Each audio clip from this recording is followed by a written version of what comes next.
Bismillahirrahmanirrahim. Assalamualaikum warahmatullahi wabarakatuh.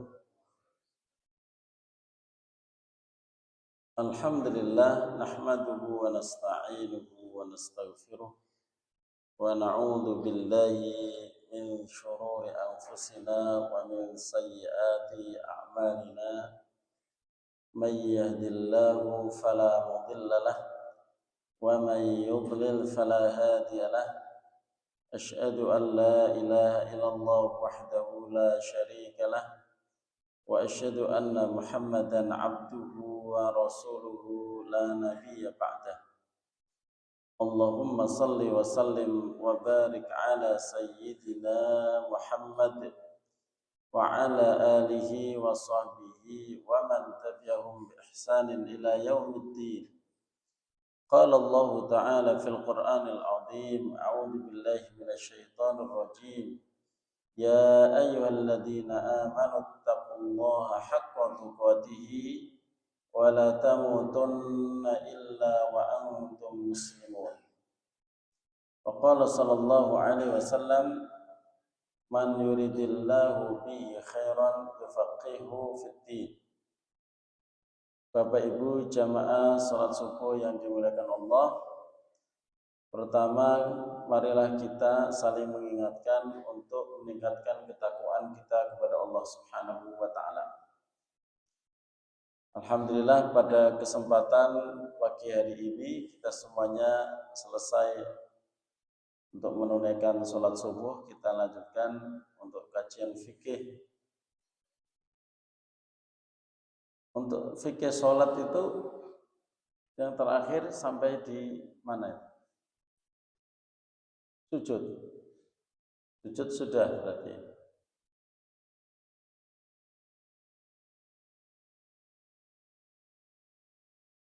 Berarti sekarang duduk di antara dua sujud.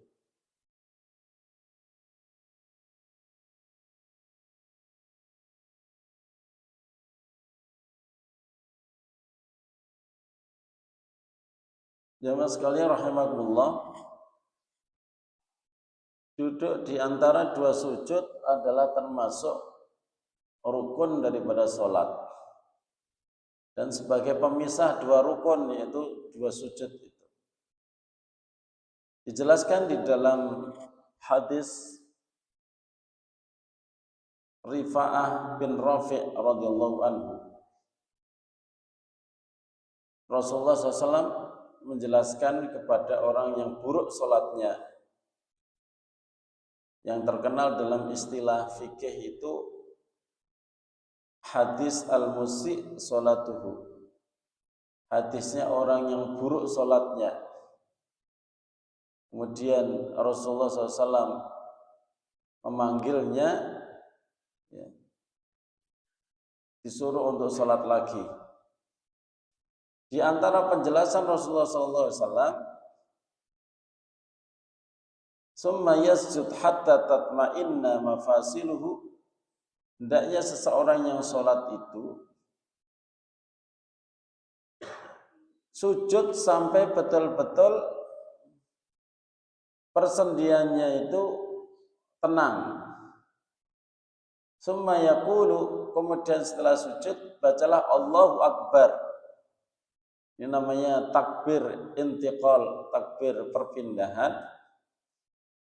Wa yarfa'u ra'sahu hatta yastawiya qa'idan. Dan mengangkat kepalanya sampai betul-betul duduknya tenang. Makanya jangan sampai ketika duduk di antara dua sujud itu belum tenang sudah berpindah ke sujud lagi. Allahu Akbar. Kadang masih megang tanahnya, megang lantai, itu sudah sujud lagi. Ya. Karena saking kepengen cepatnya, baru bangkit dari sujud begini, belum tangannya tuh menyentuh pahanya, belum, baru gini langsung balik lagi. Nah, sholat yang seperti ini adalah sholat orang yang buruk sholatnya, yang disuruh diperintahkan oleh Rasulullah Sallallahu Alaihi Wasallam untuk mengulangi sholatnya. Karena di dalam duduk itu ada zikir tertentu. Ya. Bahkan ketika dia duduk di antara dua sujud itu ada bukan hanya zikir, tetapi dia itu doa. Ya. Dan bacaannya juga beragam nanti. Bacaannya beragam. Nanti di bagian akhir kita bahas tentang bacaannya. Karena sholat itu terdiri dari ucapannya atau bacaannya itu dibagi menjadi dua. Bacaan zikir yang artinya mengagungkan Allah, kayak Allahu Akbar itu mengagungkan Allah. Subhanallah itu mensucikan Allah. Mensucikan, mengagungkan, memuji itu namanya zikir. Sedangkan doa itu artinya adalah permintaan. Dan di dalam sholat kalau enggak memuji, mengagungkan, mensucikan, ya meminta gitu. Kombinasi antara dua itu, zikir doa, zikir doa. Nah, itu nanti kita jelaskan di bagian yang belakang. Ya. Cara duduk, posisi duduk di antara dua sujud itu ada dua. Bisa iftirash, sebagaimana kita dalam tasyahud awal, di mana kita duduk di kaki kiri, bokong kita taruh di atas kaki kiri, sedangkan kaki kanan itu berdiri. Jari-jarinya atau posisi kakinya itu berdiri, itu namanya duduk iftirash sebagaimana tasyahud awal. Yang kedua yang dibolehkan itu adalah duduk iq'a. Duduk iq'a itu adalah semua kaki diberdirikan dan dia duduk, dirapatkan dan dia duduk di tomitnya, kedua kaki itu. Bisa ya? Jadi duduk di antara dua sujud itu bisa dua. Bisa duduk iftirash atau duduk iq'a yang dibolehkan. Karena ada dua jenis duduk iq'a. Iq'a yang dilarang, iq'a yang dibolehkan.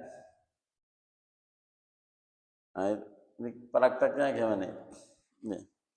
Jadi kalau duduk iq'a yang dilarang adalah ketika seseorang duduk dua bokongnya ditaruh di tanah, itu yang dilarang. Kayak gini loh, saya nggak bisa, bisanya ada. Nah, jadi kakinya itu dilebarkan, terus dua bokongnya ditaruh di tanah semua. Itu namanya duduk iq'a yang dilarang. Sementara duduk iq'a yang diperbolehkan, yang dilakukan di antara dua sujud itu adalah kakinya seperti ini. Nah, paham ya? Jadi duduk bokong itu duduk di atas dua tumit kaki. Paham ya? Itu namanya duduk iq'a yang diperbolehkan. Sebagaimana yang dijelaskan oleh Imam Nawawi ketika mensyarah Sahih Muslim, al-iq'a'u naw'an. Jenis ik'a itu ada dua macam. Jenis yang pertama, ayul siqa aliyatahu fil ardi wa yansibu saqaihi wa yadau yadayhi alal ardi ka iqa'il kalbi. Meletakkan dua bokongnya di bumi. Nah, itulah yang dilarang. Ya. Itulah yang dilarang, yaitu duduk dua bokongnya ditaruh di tanah, di lantai. Itu enggak boleh. Itulah yang disebut seperti iqa'nya kalau seperti duduknya anjing. Ya.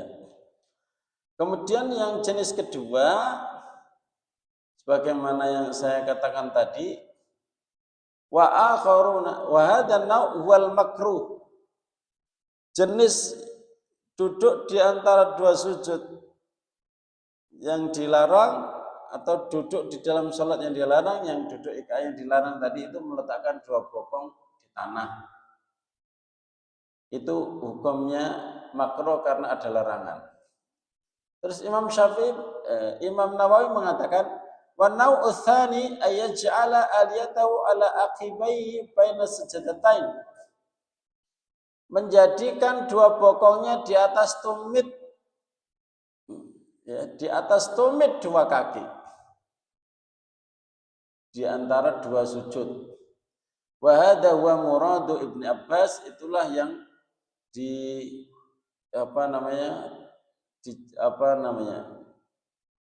maksud daripada hadis Ibnu Abbas. Karena Ibnu Abbas itu ditanya, iq'a yang jenisnya duduk di atas dua tumit di antara dua sujud, ya, bukan dipakai di tempat yang lain, ya. Hanya khusus duduk di antara dua sujud. Yang jenis iq'a itu Ibnu Abbas mengatakan ya sunnatun nabiikum. Nah, itu termasuk yang dilakukan oleh nabi kalian, itu duduk iq'a yang jenis kedua. Dan itu boleh. Waqad nassa Syafi'i, nah, Syafi'i mengatakan al-istihbabi, itu termasuk sunnah fil julusi baina sajadatain, dilakukan ketika di antara dua sujud, di antara dua sujud saja yang iq'a, ya. Jadi duduk di antara dua sujud itu ada dua jenis. Jenis yang pertama adalah duduk iftirash biasa, kita duduk di atas kaki kiri, terus kaki kanan kita telapak itu didirikan, gitu, biasa. Kemudian jenis yang kedua itu adalah iq'a, duduk dua bokong ditaruh di atas dua tumit kaki, dan kakinya telapaknya diberdirikan seperti itu. Nah, di dalam penjelasan Imam Nawawi tadi itu adalah yang pernah ditanyakan kepada Ibnu Abbas, apakah duduk iq'a yang meletakkan bokong di atas dua tumit itu sunnah? Karena kita melihatnya itu kok seperti nggak enak gitu loh, dilihat juga nggak enak. Ternyata Ibnu Abbas mengatakan itu adalah sunnah Nabi, maksudnya dilakukan oleh Rasulullah Shallallahu Alaihi Wasallam. Sedangkan jenis-jenis yang lain sifatnya makruh, ya. Iq'a seperti anjing tadi itu makruh. Kalau ada yang melakukan tidak membatalkan. Cuman kalau dilakukan padahal itu dilarang Rasul, tentunya ada madharatnya. Setiap yang diperintahkan Rasulullah, baik yang kecil maupun besar, itu ada maslahahnya. Setiap yang dilarang oleh Rasulullah, baik kecil maupun besar, itu ada madharatnya. Karena di dalam syariat Islam kebaikan yang sekecil apapun pasti akan diperintahkan. Keburukan yang paling kecil pun pasti akan dilarang. Itu prinsip di dalam syariat Islam. Jadi kalau jenengan taat kepada Rasulullah sampai yang paling kecil-kecil, maka hidupmu semakin bahagia. Dan jangan terbiasa mengatakan seperti ini, sunnah aja kok, misalnya gitu, jangan. Selagi kita mampu, lakukan aja. Jangan juga sering kita melanggar larangan Rasulullah, kan makruh aja, jangan begitu. Karena dalam setiap makruh pasti ada mudaratnya, walaupun kecil. Pasti dalam setiap kebaikan itu ada perintah itu ada masalah atau kebaikannya. Maka jangan dilalaikan, begitu. Prinsipnya begitu. Selagi masih mampu dilakukan, kenapa kok nggak dilakukan? Ya kan? Nah, itu sangat luar biasa kalau kita belajar sunnah Rasulullah SAW selama hidupnya. Itu bisa dikatakan kita ini sedang menyuburkan kebahagiaan di dunia. Ya. Tapi kalau kita suka melanggar dari yang makro-makro dulu, lama-lama ke haram, itu kita meruntuhkan kebahagiaan di dunia sebelum akhirat. Ya. Prinsipnya kayak begitu. Maka ketika kita belajar sunnah ada perintah, misalnya dilarang motong rambut, misalnya kozak, misalnya orang itu kan makruh hukumnya. Makruh itu ya jumhur ulama mengatakan motong sebagian rambut terus ditinggalkan sebagian. Nah, ada dikasih jalan semut misalnya di rambutnya itu, atau jalan kutu, nah, tengah itu dikasih jalan tembus. Itu namanya kozak, itu hukumnya makruh sebenarnya. Mayoritas ulama itu makruh dan Rasulullah melarangnya gitu. Itu mesti ada mudaratnya. Jenengan paham, nggak paham, atau sudah menemukan atau belum, itu mesti ada mudaratnya. Sampai sebelum tidur, kenapa Rasulullah menyuruh untuk mencuci tangan? Bahkan disuruh untuk wudhu. Kelihatannya sepele, suruh wudhu. Semua bagian tubuh jenengan bersih ketika wudhu itu. Lebih dari itu, Pak. Malaikat menemani jenengan dalam tidurnya. Itu ada hadisnya itu. Ya. Ada hadis di mana malaikat itu dakhala fi syi'arihi, masuk ke dalam baju. Ditemani Pak jenengan sama malaikat. Dan jenengan itu bodyguardnya malaikat Pak. Cuma wudhu aja. Kelihatannya sepele. Ya. Pipis, terus gak usah pakai wudhu-wudhuan, ya sudah bersih. Cuci kaki, cuci tangan dulu yang merintahkan apa? Orang-orang zaman sekarang. Tapi di dalam Islam suruh berwudhu, tidak hanya tangan, tidak ada kaki, muka juga, kepala juga diusap gitu. Itu namanya wudhu. Jadi jenengan dalam perlindungan yang sempurna. Itu kemungkinan besar bangun karena dibangunkan malaikat. Dan malaikat itu kalau menemani itu pasti mendoakan. Enggak ada malaikat menemani enggak mendoakan. Karena suka. Ya Allah ampuni dia karena dia tidur dalam kondisi berwudu. Tapi ya berat untuk istiqomah ya, karena dingin. Ya kan? Tapi kalau disuruh kesehatan, ada yang disuruh Rasulullah enggak taat, tapi kalau sudah disuruh dokter itu taatnya minaman Pak ya. Orang ini disuruh Rasulullah mahmoh gitu. Tapi kalau dokternya bilang, awas loh Pak, jaga kesehatan, minum pilnya 3 kali. 3 kali beneran itu. Tapi kalau Rasulullah nyuruh itu kayaknya ya, kurang respon gitu. Itu manusia. Duduk iftirash dengan duduk iqa yang dibolehkan itu pasti ada manfaatnya dunia akhirat. Jadi manfaatnya itu tidak hanya dunia saja. Manfaatnya tidak hanya akhirat saja, tapi dunia akhirat. Ya, dunia akhirat. Bahkan Rasulullah itu kalau untuk urusan kesehatan itu sering maksa umatnya, memaksa umatnya supaya apa? Umatnya itu sehat. Gitu. Dipaksa, walaupun kadang dipaksa hukumnya sampai ada yang wajib, ada yang sunnah, dipaksa gitu.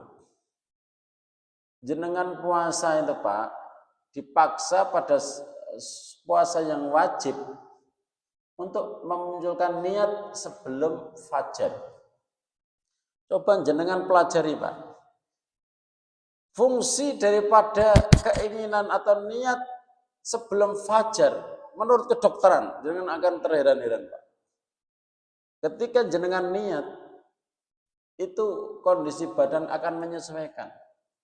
Bahwa dalam rentang waktu subuh sampai maghrib sudah ada persiapan.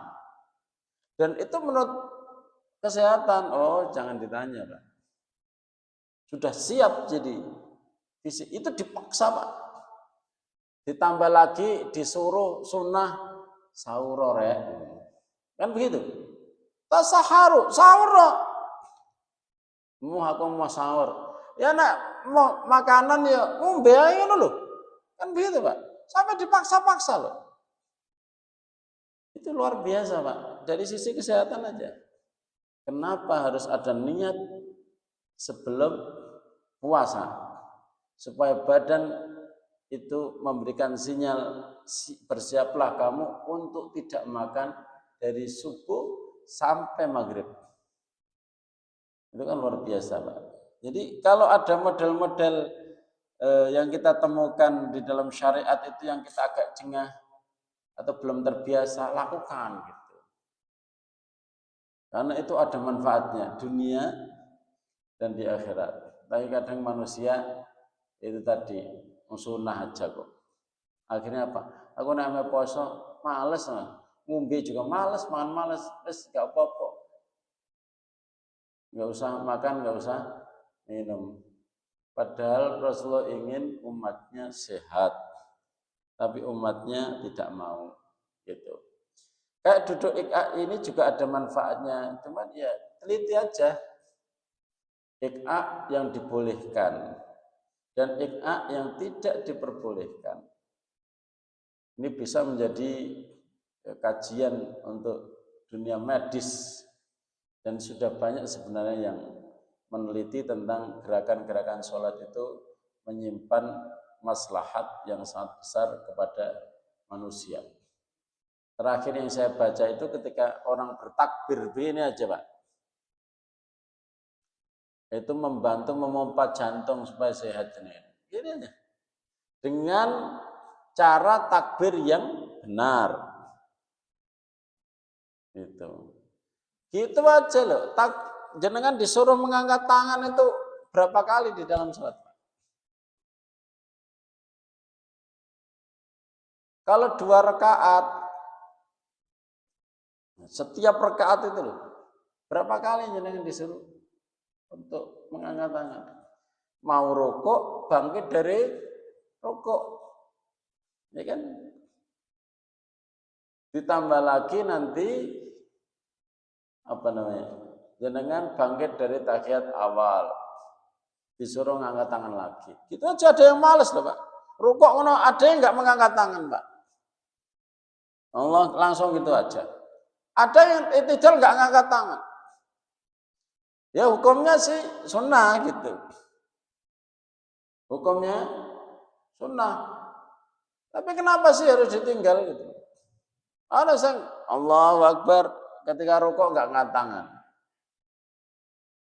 Baru ketika i'tidal mengangkat tangan. Atau ada yang kebalik, rukuknya mengangkat tangan, i'tidalnya enggak ngangkat tangan. Sunnah sih gitu. Tapi itu diperintahkan gitu, Pak.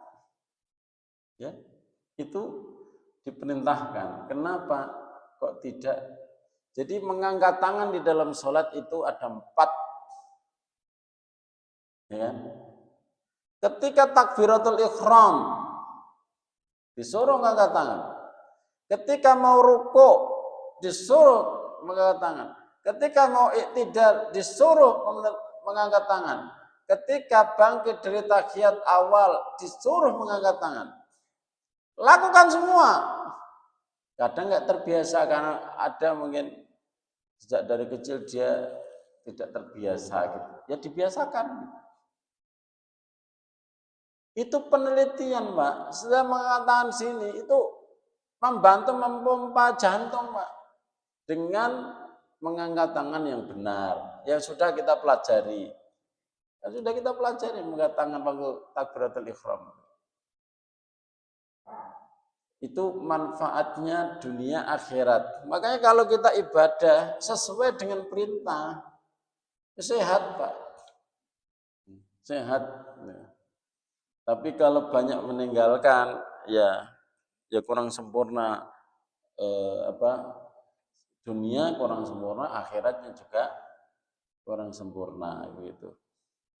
Makanya kalau ada duduk ik'a kayak gini, kalau ada orang duduk ik'a, duduk bokongnya ditaruh di atas 2 tumit, oh itu sesuai sunnah kan gitu. Enggak dianggap itu duduk model apa itu? Ada ceritanya gitu, ada pembahasan fikihnya.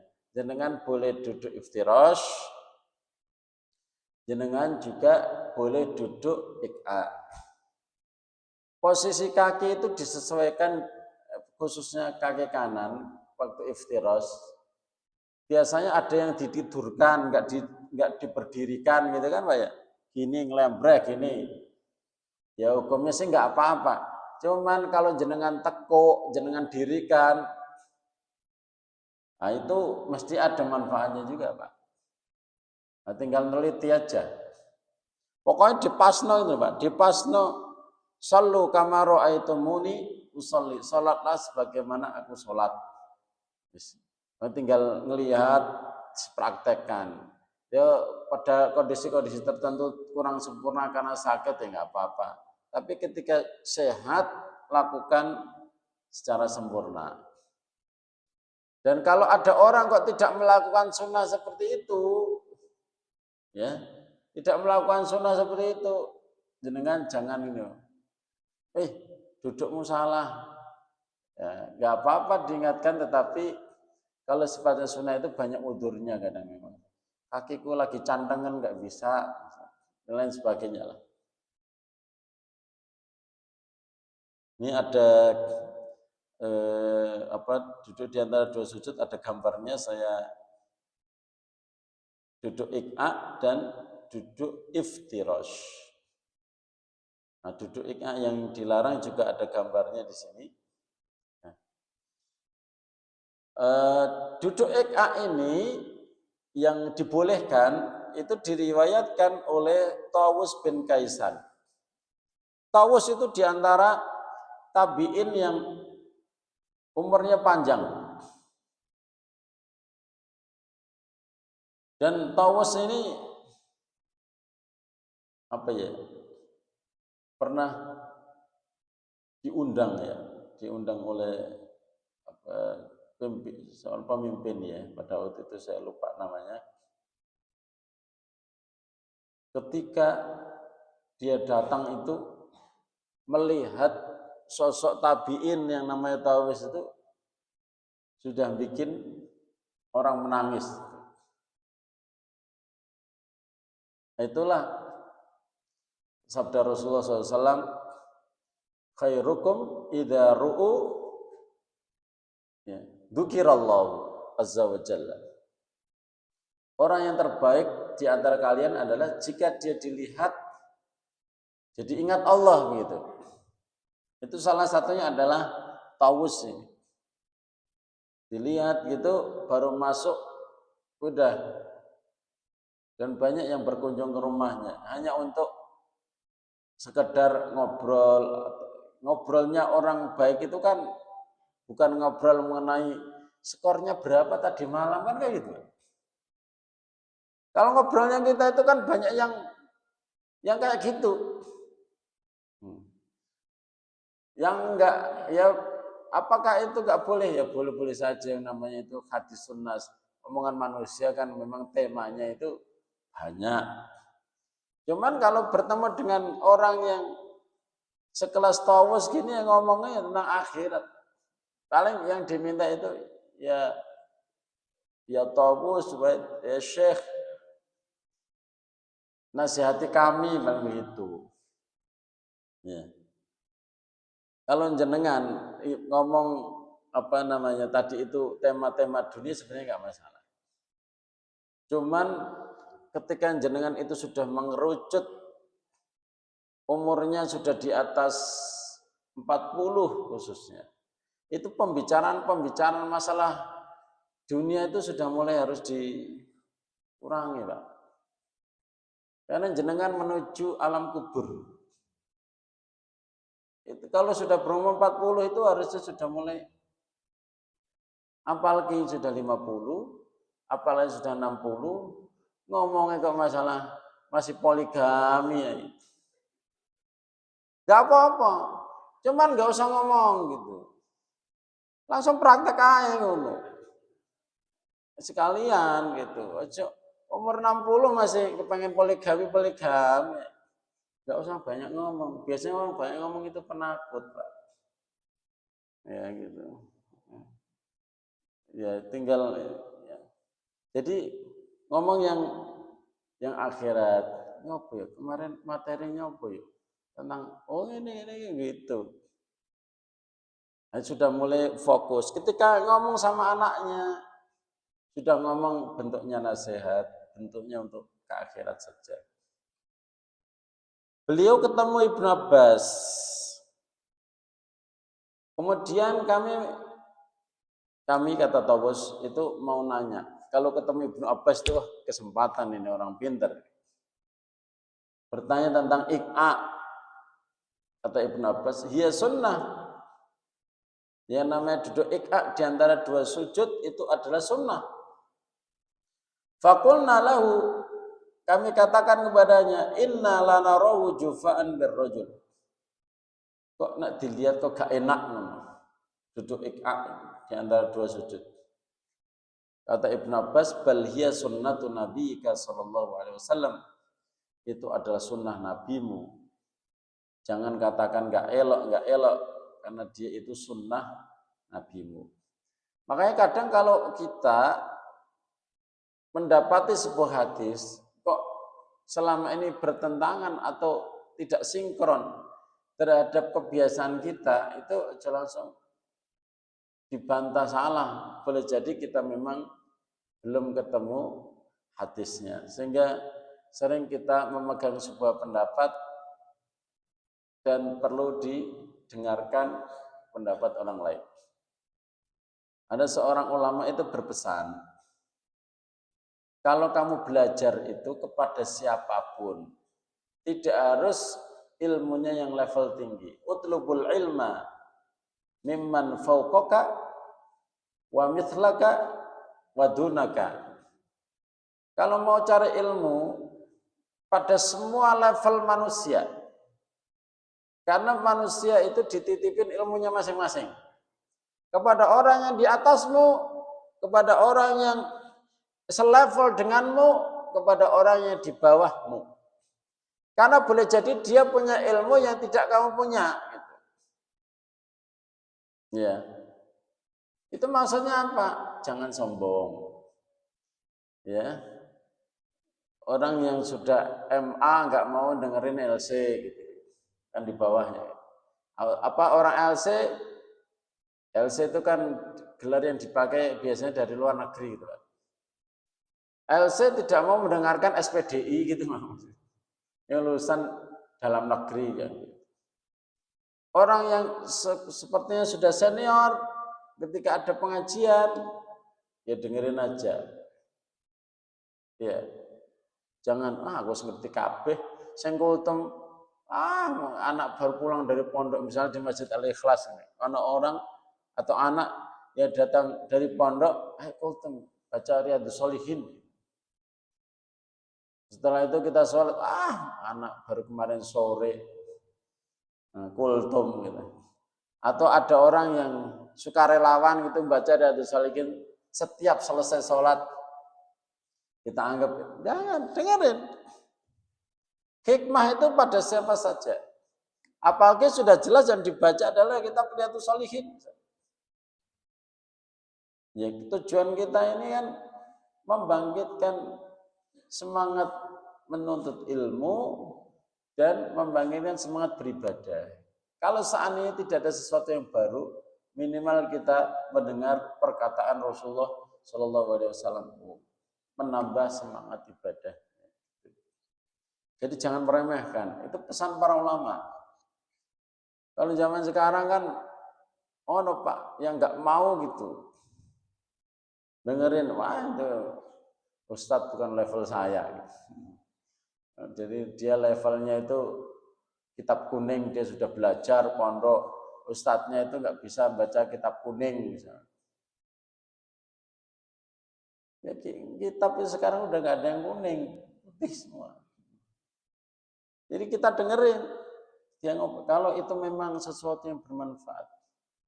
Kata Imam Ali kan ungdur maqala wala tangdur mangqala. Lihatlah apa yang dia katakan, jangan melihat siapa yang mengatakan. Gitu.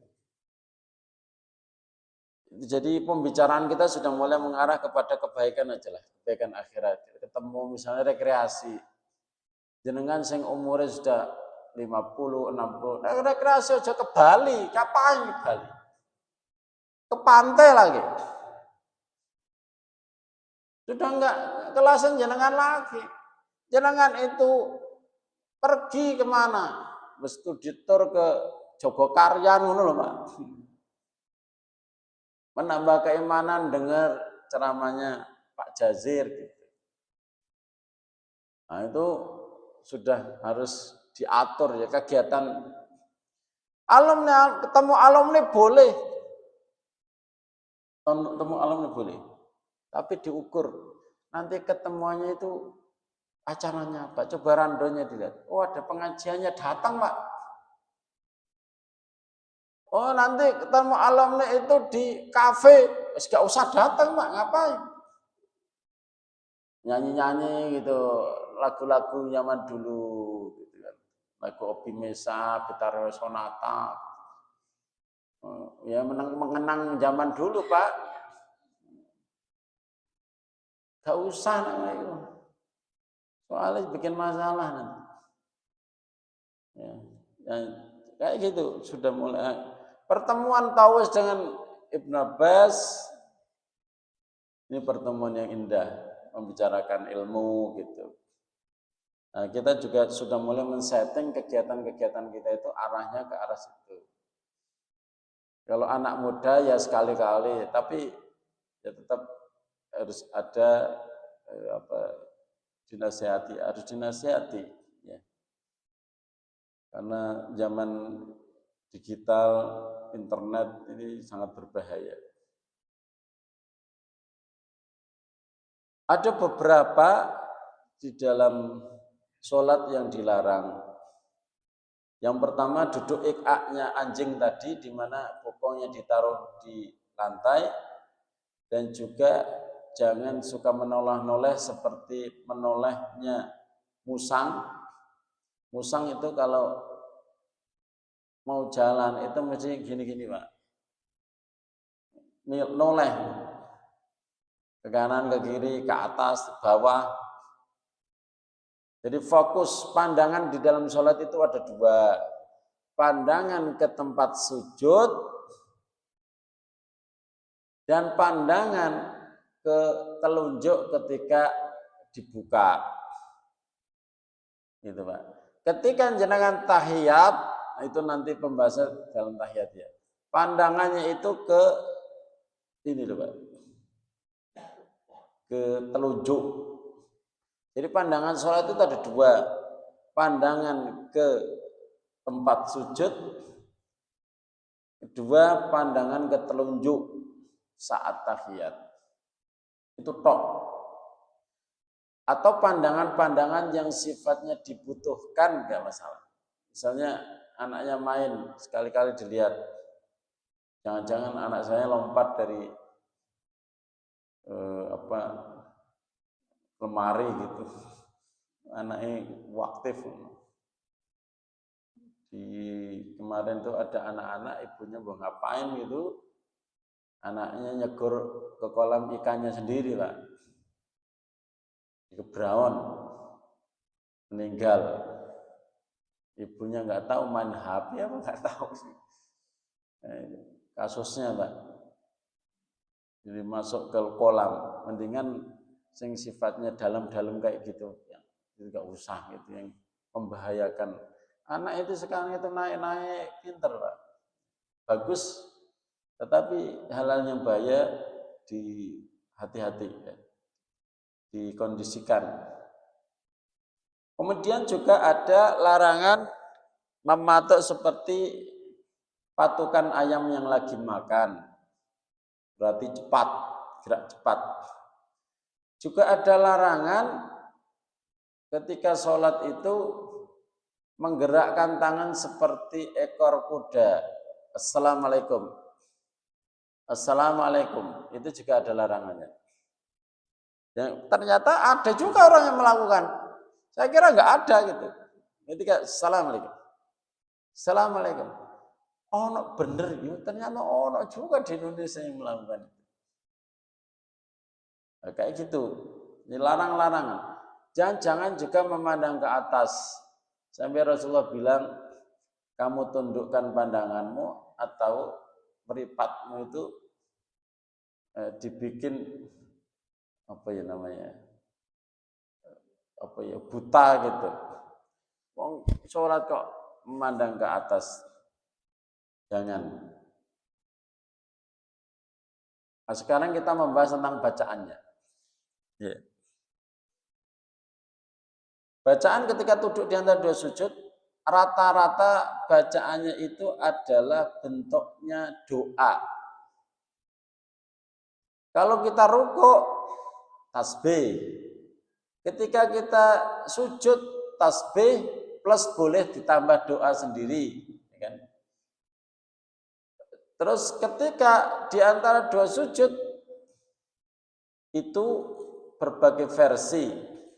Yang rata-rata semuanya itu adalah bentuknya doa, permintaan, Mbak. Di antara riwayatnya adalah Rabbi firli warhamni wajburni warzuqni warfa'ni, ada yang lafal kayak gitu. Ya Allah, ampuni aku, sayangi aku, tutuplah kekuranganku, berilah rezeki kepadaku, angkatlah derajatku. Ini riwayat dari Abdullah bin Abbas. Ada 5 di sini. Ada juga bacaan riwayat yang sama dari Ibn Abbas juga. Allahumma gfirli warhamni wajburni wahdini warzuqni. Ini juga 5. Ya. Ada yang cuma 4. Riwayat Sa'ad bin Abi Waqqas. Allahumma gfirli warhamni wa'afini warzuqni. Ditambah di sini ada kata-kata yang baru, wa'afini. Artinya ya Allah sehatkan saya. Ada yang bacaan yang paling ringan, yaitu hanya Rabbi firli, Rabbi firli. Untuk Rabbi firli, Rabbi firli. Ya Allah ampuni aku, ya Allah ampuni aku. Ini hadis dari Hudzaifah Ibnul Yaman. Dari Hudzaifah Ibnul Yaman. Ada salah satu perkataan Imam Nawawi yang selalu saya ingat. Di dalam bacaan duduk di antara dua sujud dan yang lain, kalau seandainya digabung semua, itu juga nggak apa-apa. Ya, digabung semua. itu juga nggak apa-apa. Ada wa'afini tadi, warfa'ni ditambahkan, itu tidak menjadi masalah. Sebagian ulama berpendapat bahwa ketika bangun dari sujud menuju duduk, maka seorang disyariatkan mengangkat tangan seperti bertakbir. Ada ini ya riwayat yang mengatakan bahwa Rasulullah mengangkat tangan ketika takbir walaupun dalam kondisi dia itu sujud menuju duduk. Ya. Jadi kalau jenengan nanti menjumpai orang seperti itu, tapi ini bukan pendapat mayoritas ulama ya. Seandainya jenengan mendapati orang mau sujud, orang mau bangkit dari sujud, mau sujud lagi, kok mengangkat tangan, itu memang ada riwayatnya dan sebagian melakukan. Tetapi itu bukan pendapat jumhur ulama. Ini ada yang melakukan itu ya wis dijarno wae. Enggak usah dituduh aliran sesat, enggak usah. Sebelum menuduh itu cek dan dicek.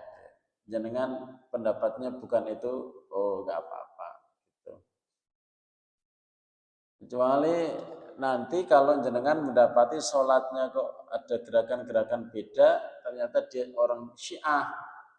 Nah, kalau orang Syiah ya memang beberapa gerakan beda, ya. Gerakan-gerakan yang beda. Berarti Syiah itu lawannya Ahlus Sunnah, ya nggak usah ditiru. Kalau ada sekarang Syiah lawan Israel, ya kita senang-senang aja. Yang dibantai Israel, senang-senang aja. Tapi memang kita belum bertemu dalam banyak hal dengan orang Syiah. Terutama di dalam masalah akidah. Ya, kita senang-senang aja. Israel dibombardir, dihancurkan. Oh, senang saya. Nggak usah ngurusi Syiah dulu. Ya. Maksudnya pakai menghina-hina di medsos. Waduh, dua iblis berperang, ojo ngono. Ini kita pada posisi diuntungkan karena apa? Karena Israel yang selama ini kejamnya, super kejam itu lagi dibantai. Kita doain, sekalian aja Iran diratakan aja. Sak bunker-bunkernya itu, terus diratakan aja. Kan sekarang sudah mulai rata gitu. Kita doain dipanas-panasin aja gitu. Minimal Gaza itu dapat seteguk air, dapat satu bungkus roti, itu kita sudah bahagia luar biasa karena Mesir sendiri itu tidak mau membuka pintu revah untuk memberikan bantuan. Mesir itu Pak, Sisi itu loh, rezim yang mengkudeta itu wes di planet aja Sisi. Kita itu wes gregetan Sisi itu. Orang-orang bawa roti nggak makanan gitu nggak dipersilakan, nggak boleh Pak. Padahal sama-sama Muslim. Yang meminta loh non Muslim, buka mereka kelaparan, itu nggak mau, itu kan gimana ya kadang itu panas hati. Makanya ya Allah luar biasa yang terjadi ini sangat luar biasa. Wa ma ramaita id ramaita walakinallaha rama. Bukan kamu yang melempar, bukan kamu yang menyerang, tapi Allah lah yang menyerang. Maksudnya melalui tangan siapapun itu luluh lantak ya. Kita bersyukur ya, kita bersyukur.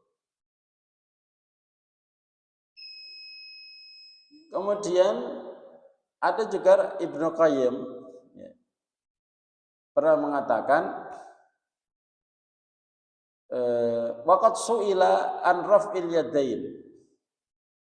Ditanya namanya Al-Asram, saya nggak tahu ini tabiin atau tabiin Al-Asram ini.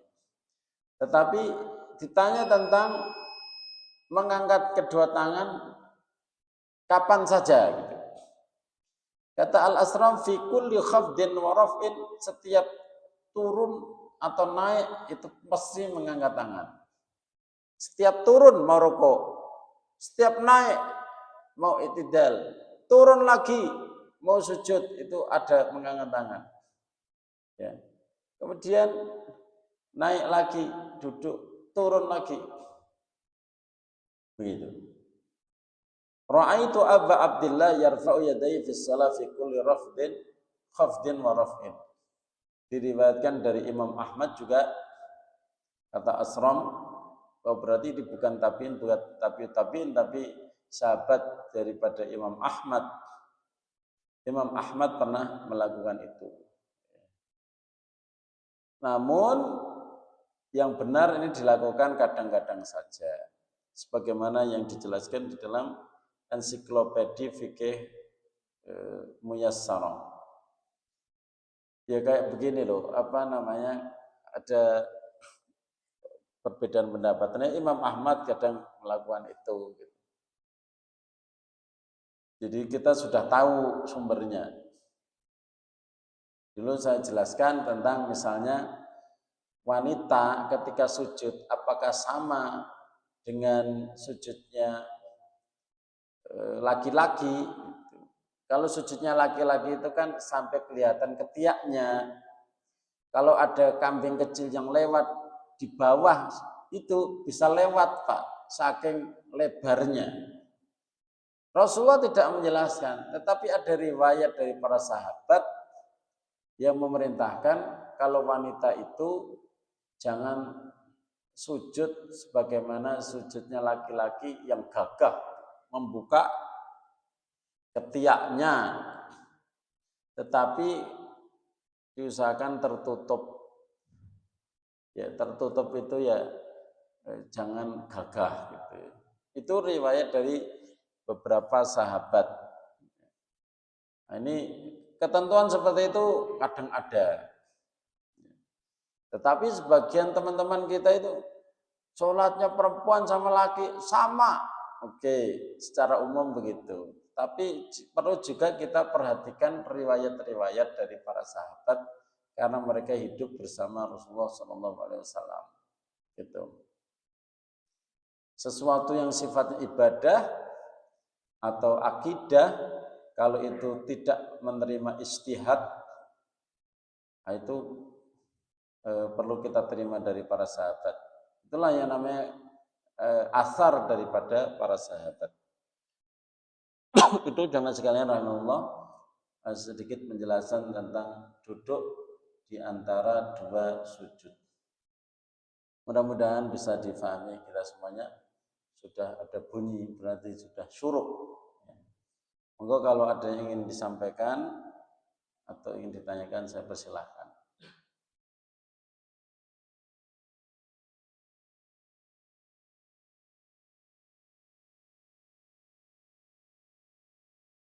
Ada yang ditanyakan? Tidak ada? Ya, silakan.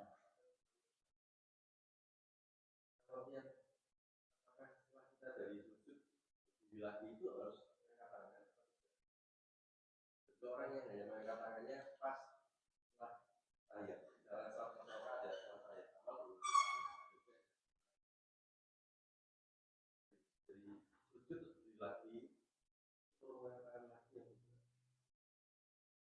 Sampai berdiri ya. Jadi berdiri. Kalau mayoritas ulama itu hanya pada tahiyat awal saja. Pada tahiyat awal dengan bukan dari sujud, berarti dari duduk. Ya. Tapi kalau misalnya ada yang melakukan dari sujud berdiri kemudian mengangkat tangan, ya nggak masalah. Di setiap turun ada mengangkat tangan, di setiap bangkit itu ada mengangkat tangan berdasarkan tadi imam yang dilakukan oleh Imam Ahmad. Tapi ini bukan pendapat mayoritas ulama ya. Bukan pendapat mayoritas ulama. Dan itu diceritakan oleh Al-Athram. Athram itu sahabatnya Imam Ahmad.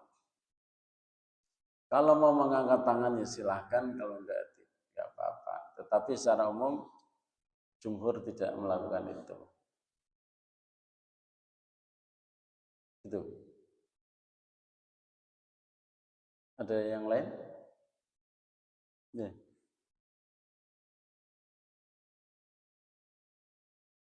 Hmm?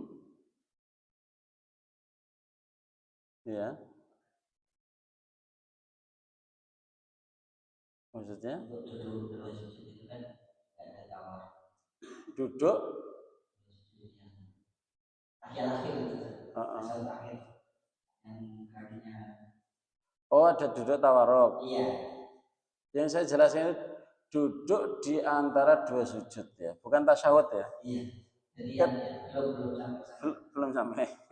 Jadi, duduk tasyahud, nah itu nanti ya, duduk tasyahud setelah ini ada pembahasan tahiyat awal dan tahiyat akhir ya.